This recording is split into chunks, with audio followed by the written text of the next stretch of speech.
Okay, hello.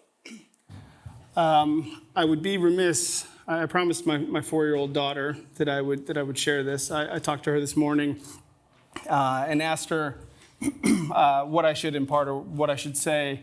And one of the things that she told me to say in her adorable way is to let you all know that you're doing a really great job, and also to remember to be kind and to always say please and thank you. So I promised I would impart that. So, yeah. Look at that applause already. She's going to get more applause than me. I knew it. Let's see here. There we go. Okay, so as was mentioned, my company is called Avenica.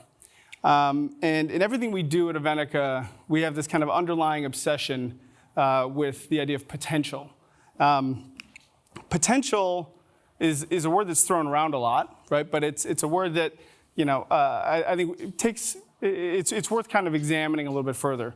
Potential really kind of speaks to these hidden superpowers, these like hidden abilities, these latent abilities that don't come to the forefront. They don't show up unless they're ignited, right? Unless they're catalyzed, unless something happens to kind of bring them to the forefront. So think of it as like, I think of like the concept of like a jack in the box, right? This thing that you're like winding, not the restaurant, but like you're winding it, and then all of a sudden, something pops up. Potential is kind of like that. It's maybe not as dramatic, and maybe it doesn't happen that instantly, but potential is this superpower, right? It's this kind of explosive force that if we could harness it, we could do truly amazing things, right? Really great stuff. And for me, personally, I've always been kind of obsessed with potential, and I think it's because for most of my life, I've been making the case for my own potential, right? I'm a poor kid who grew up on the south side of Milwaukee, bad neighborhood, not a great home life, and I had a lot of health issues, a lot of breathing problems, a lot of issues, was in and out of the hospital. And around the age of 7, I was diagnosed with Tourette syndrome. It's a neurological disorder. Just started to get comfortable saying that out loud, by the way. But around the same time, around the age of 7, I learned of a guy by the name of Isaac Newton. Anybody know what Isaac Newton is famous for? Just shout it out. All sorts of stuff, right? But yeah. We think of the apple falling, right? That concept. We think about the laws of motion. Anybody know all 3 laws of motion? Any fellow nerds here? No? I can't see that well, so I'm just going to assume that you all know the laws of motion. So nicely done. Your middle school science teachers would be very proud. The first law of motion talks about an object at rest will stay at rest unless an unbalanced force is acted upon it. It also states that an object in motion will kind of stay on its path, right? Kind of become path dependent, stay on its trajectory, unless an unbalanced force acts upon it. So I'm standing here, unless someone comes and pushes me, I'm just going to stand here, right? So that unbalanced force is really, really important. I learned of Sir Isaac Newton, and this probably, maybe before middle school, but I had an individual in my life, my grandmother, my Nana, as I like to call her. She was about 4'9", but she was incredibly feisty. She never made it past the 8th grade, but she read every day. True example of what you can really do with potential. And when I was diagnosed with Tourette syndrome, she sat me down and talked to me about this great potential that I had. Right? She kept using the word potential, and I looked at her in the way a 7-year-old does, and said, I don't know what that means. So she directed me to her living room, where she had these like very proudly displayed encyclopedias, right? If you remember, like these like old school hardcover encyclopedias that she had purchased, 100 years before that. And she told me to start reading about potential. And so that led me from one thing to another, and I ended up reading about, Sir Isaac Newton. And so as I thought about this, it probably like built over time, but this concept of potential has been sort of key to everything that I've done and key to everything that I believe in. So when we think about this idea of an unbalanced force, what would we equate that with when we think about, again, moving something from stationary to moving, or changing something's path? In the world of work, what might that look like? What's an example of that? Any ideas? What was that? can't hear you. Resistance to change? Well, yeah, certainly there's resistance to change, and that could impact, whether or not something moved. But I think then the force wouldn't be unbalanced enough, right? So really, what I'm thinking of here is a job opportunity, right? When we think about someone on a trajectory, someone on a path, someone kind of going in a direction, and having an opportunity is something that can change everything, right? Having a shot. Right? For a long time, ever since I was little, I've been writing down this idea of luck is when hard work meets opportunity, right? And when we think about luck, we often equate that with sort of an unbalanced force, this kind of shot in the dark, this chance that came up. And when we think about job opportunities, they are heavily dependent on our ability to be seen. Right, to be acknowledged, to get a chance to talk to somebody, to make our case. I know, thinking back to my first experience in the world of work, when I graduated from college, I was invited to an interview on accident. And I capitalized, I got the job. So, but I was not supposed to be interviewed because I actually shouldn't have been there. But I made the most of it, so it's all good. So when we think about an unbalanced force, we think about a job opportunity. The problem that we run into today is that the way that we're deciding who gets these job opportunities, the way that we're deciding who gets a shot is through some really flawed tools. As was indicated in the intro, we've been using resumes for now 542 years. The first resume recorded was by Leonardo da Vinci.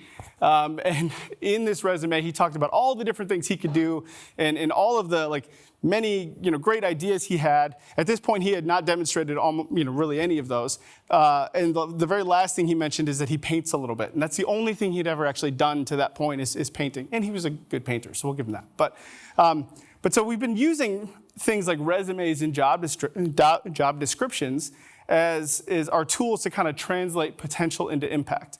And the problem with that is they both suck, right? They suck real bad. So resumes are just sort of these really archaic tools that describe what someone has done in some sort of flowery language. If you're really great at writing them, then maybe you have some ideas on how to sort of rig the system. Most people aren't very good at writing a resume, and so they're fairly useless. When we think about job descriptions, those are great, right? Everybody loves a great job description. But no, job descriptions also suck, right? They say things like self-starter and team player. I've yet to see the job description that says we want someone who doesn't start and who doesn't play well with others. But when we think about these tools, that's really what we're still using, right? We're using resumes and job descriptions to try and figure out who's going to be good at something. And that's the first layer, right? It's the first layer that we look at to assess whether or not someone will be good at this. So in my background, I'm a data scientist by trade.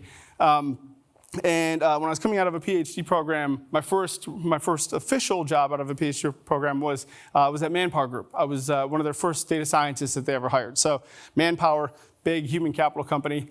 And after being there for a couple of years, I was brought into a project where we partnered with Google and Cognizant, and we were basically trying to map the predictive value of resumes. So we looked at hundreds of thousands of resumes, and we tried to map those resumes to job descriptions, to outcomes, to different things.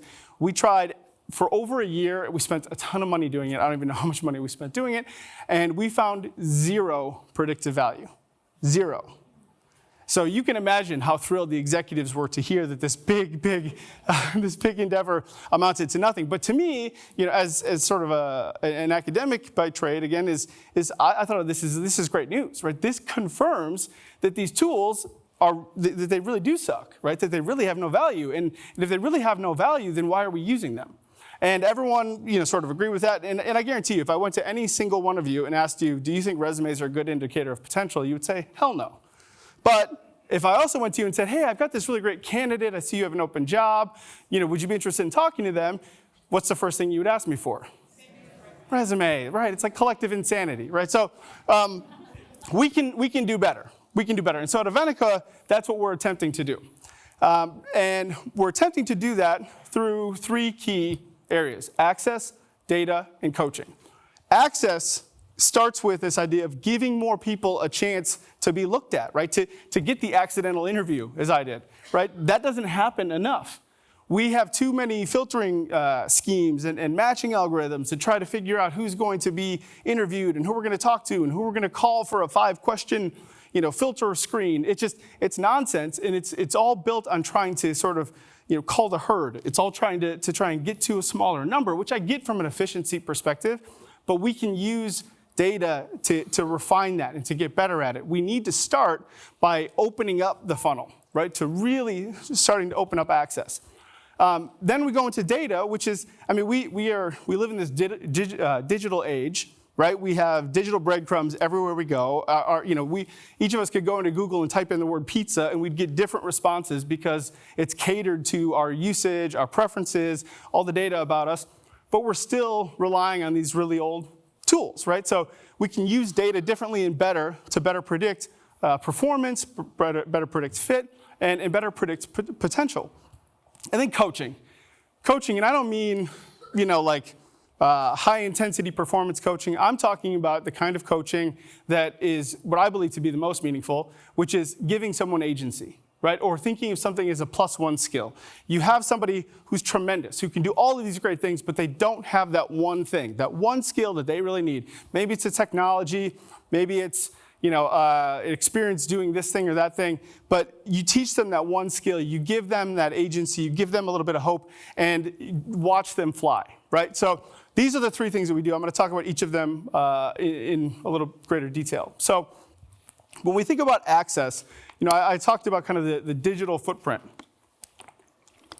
Really what we're trying to do is trying to take a holistic view of an individual and try to map their preferences, their quirks, their behaviors, and then also trying to kind of understand, where are they coming from? What's their story? What lives beyond this resume? So we are trying to kind of wean ourselves off of using resumes as an indicator of anything. The other thing that we do is we are a truly supply-side platform. What that means is we attract talent to come in. We attract about 500 applicants, 500 candidates a day to come onto our platform. So 500 people a day come and apply to work with us.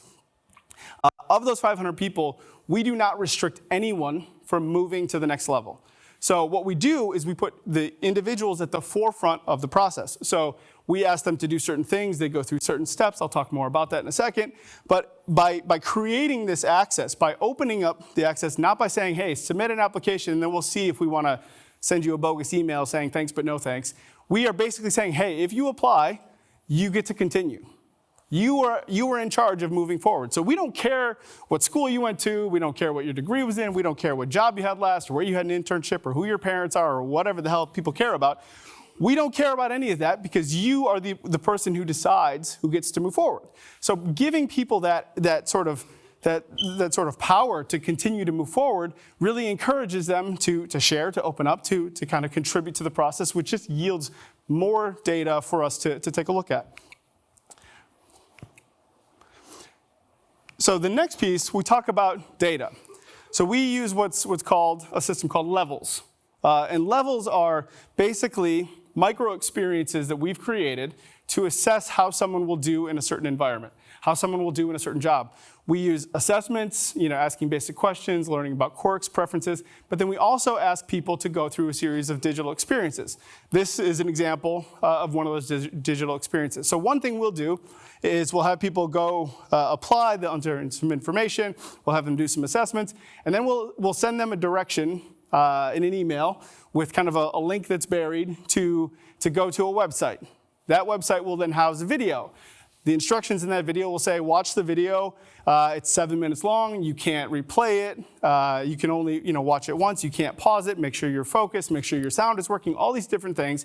And at the end of this video, make sure you pay really close attention, because at the end of this video, you're going to email this person at this email address, and you're going to tell them the 3 most salient points that you learned from this from this video. We're doing this to basically simulate what it looks like to be in the world of work, right? To be able to receive some instruction, sometimes not in the most ideal order, sometimes not in the easiest to use order, but to get this information, to assimilate it, to understand it, and then be able to communicate it to someone else. It also is assessing your ability to follow directions, right? responsiveness, communication. All of these things really, really matter in the world of work, especially at the entry level. So we really started Avenica by focusing on the early career, the entry level, because that's really where the biggest gap occurs, right? If we can help people get the right first job, it's easier to help them get their next job and then eventually their dream job. But we need to get them that first job. And too many people are being screened out of the process because they don't have this degree requirement or they don't have that or the other thing. So that's the data portion. Then I talked about coaching. So when we think about coaching, as I mentioned, we're not talking about, again, like crazy high-performance coaching or something. We're talking about things like teaching someone who's an economics major, who's highly analytical, who could be a great analyst, but they've never used Tableau because academia, for some reason, is 30 years behind everyone else. And so we'll teach them, through like a 3-hour course, like a deep dive in Tableau, so that they can understand how to use the technology that corporations are using today, so that they can apply the mind that they have and the learnings that they've encountered, and use the right technology to bring that to bear. Now, the last thing that I haven't talked about yet is environment, right? It does really matter where someone goes to work, right? Where you're going to work, the culture you're going to work in, the preferences of the team. I mean, I like to say culture is like politics. It's local, right? So people leave managers. They don't leave companies, right? And these companies have a culture, but individual teams and managers have, oh, the timer is changing on me. That's fun. Sorry. Individual teams and managers have their own preferences and quirks and backgrounds. And so it's really important for us to understand what those environments are like. So to understand that, one of the things that we've done is we've created something called Hire Genome. Hire Genome is basically a tool that helps us take an almost anthropological level look at a team's culture. So we'll assess high performers on that team. We'll assess the actual work that goes into being successful on that team. And we'll also just start to assess what are the kinds of quirks and preferences and behaviors and sort of themes that exist on a given team. So take, for example, if you went to a team of like early morning people, right? They all get into the office at 7 a.m. They're fully caffeinated. They're ready to go. They're eager, right? And you are not a morning person. You are like a 10 a.m. to noon person or something. And you kind of slowly start your day. You are going to have a really hard time fitting in, right? That is a cultural fit thing, right? That's a cultural fit variable. But today, we don't even address that. We don't even think about that. That's not a question that would ever be asked in an interview. So really what we're trying to assess is what are the themes, what are the quirks, what are the behaviors, what are the interests, so we can really get a better sense of how people are going to behave and how they're going to act on the job. Good news is it works. Right, so we've been doing this work. We've been mapping individuals and their preferences using data, using AI, using coaching, and mapping them to opportunities where they can be successful. And we've had a great deal of success. One of the things I'm proudest of is some of our DEI metrics. We've had almost 2/3 of our placements in the last 18 months be candidates of color, BIPOC candidates, diverse candidates, and that's not with an intentional DEI focus. It is purely because we've removed a lot of the nonsense bias that typically plagues most hiring processes out of the equation. So by putting candidates at the forefront, by making them in charge of of the process, they end up coming through in much higher numbers and having great success.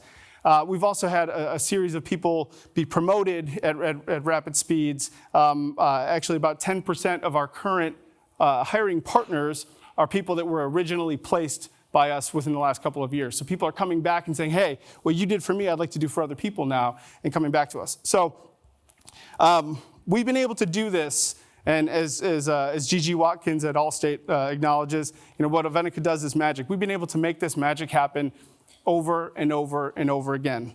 We're able to do this because we fundamentally believe that people are more than resumes. Right? People have tremendous potential, and frankly, we want to create a world. We want to live in a world where we're judged by what we might do versus by what we've done before, right? And we're excited to build that. Thank you.